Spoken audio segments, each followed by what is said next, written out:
तो भाई पिछले 2 से 3 वीक से मैंने कॉमिकास्ट 360 का कोई भी वीडियो अपलोड नहीं किया है और उसके पीछे का रीजन ये है कि कहीं ना कहीं कॉमिक बुक मूवीज के रिगार्डिंग जो भी रिपोर्ट्स बाहर आ रही थी वो मुझे एक तरह से रेपिटेटिव फील होने लगी थी। हालांकि भाई अब जबकि दिसंबर का महीना आ चुका है जहां पे हमें अवतार फायर एंड ऐश से लेकर एवेंजर्स डूम्सडे के ट्रेलर और स्ट्रेंजर थिंग्स के फिनाले जैसी धमाकेदार चीजें देखने को मिलने वाली हैं, तो I think it's a perfect time जब हम फिर से इस सीरीज को शुरू कर सकते हैं। तो आइए बिना किसी देरी के इसी कॉमिकास्ट 360 के एपिसोड को स्टार्ट करते हैं। हेलो गाइज, मेरा नाम है अभिषेक और आप देख रहे हैं nerdy inside and this is the comicast 360 episode number 61। So let's begin the show.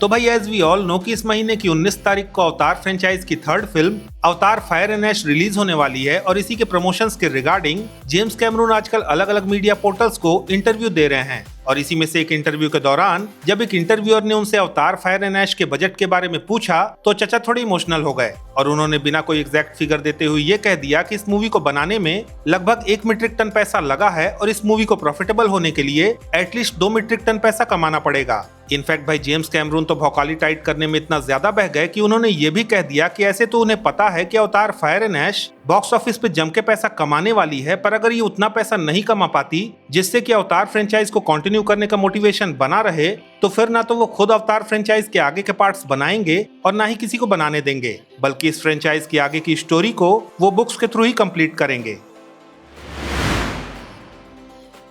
खैर, भौकाली सेट करने का काम केवल जेम्स कैमरून की तरफ से नहीं चल रहा, बल्कि मार्वल वाले भी अब एवेंजर्स डूम्सडे के लिए इस खेल में ऑफिशियली उतर चुके हैं। जहां इस वीक फिल्म के प्रोडक्शन डिजाइनर केविन बुके ने ये रिवील किया कि एवेंजर्स डूम्सडे की 80% शूटिंग रियल सेट्स पे की गई है और फिल्म का केवल 20% पार्ट ऐसा है जिसमें ब्लू स्क्रीन का यूज किया गया है, जिसे ऑब्वियसली फिल्म के पोस्ट प्रोडक्शन के दौरान CGI और VFX के थ्रू फिक्स किया जाएगा। साथ ही भाई एवेंजर्स डूम्सडे की कुछ रीसेंट लीक्स की बात करें तो ऐसा सुनने में आ रहा है कि फिल्म में हमें डॉक्टर डूम के कई सारे वेरिएंट्स और एक काउंसिल भी देखने को मिलेगी, जो कि काफी हद तक एंटमैन एंड द वास्प क्वांटमनिया के पोस्ट क्रेडिट सीन में दिखने वाली काउंसिल ऑफ कैंग्स की तरह ही होने वाली है। साथ ही लीक्स के अकॉर्डिंग डॉक्टर डूम के इन वेरिएंट्स के बीच एक फीमेल वेरिएंट भी होने वाली है, जिसके रोल के लिए एना डी आर्मस को कास्ट किया गया है। हालांकि भाई अगेन, क्योंकि ये सब बस एक र्यूमर है, तो आई वुड सजेस्ट कि take this news with a pinch of salt.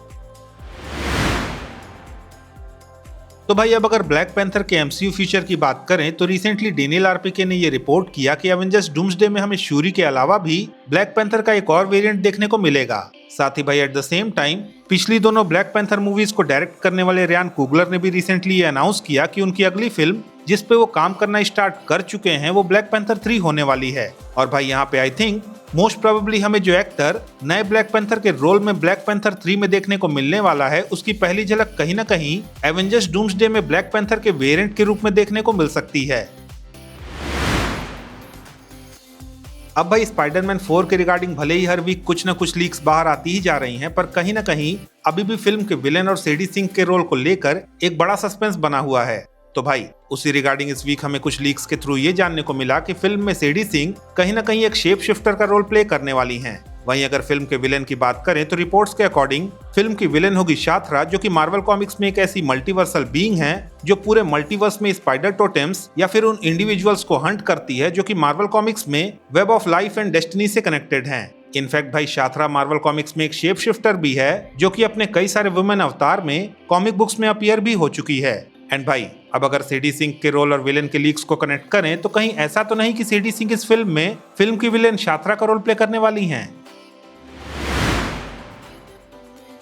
अब भाई MCU से हटकर अगर DCU की बात करें तो रिसेंटली जेम्स गन ने DCU की Batman the brave and the bold की रिलीज डेट को एड्रेस करते हुए ये कंफर्म किया कि जो लोग इसकी रिलीज डेट को 2030-31 के अराउंड प्रिडिक्ट कर रहे हैं वो पूरी तरह से गलत हैं और ये मूवी उससे काफी पहले रिलीज होने वाली है। साथ ही भाई लैंटन की सीरीज जो कि अर्ली 2026 या फिर सुपरगर्ल की रिलीज के जस्ट पहले HBO पे रिलीज के लिए शेड्यूल्ड थी, उसे DC वालों ने ऑफिशियली डिले करके लेट समर के लिए शेड्यूल कर दिया है। हालांकि स्टिल अभी भी इसकी रिलीज डेट को लेकर कोई कंफर्मेशन नहीं है।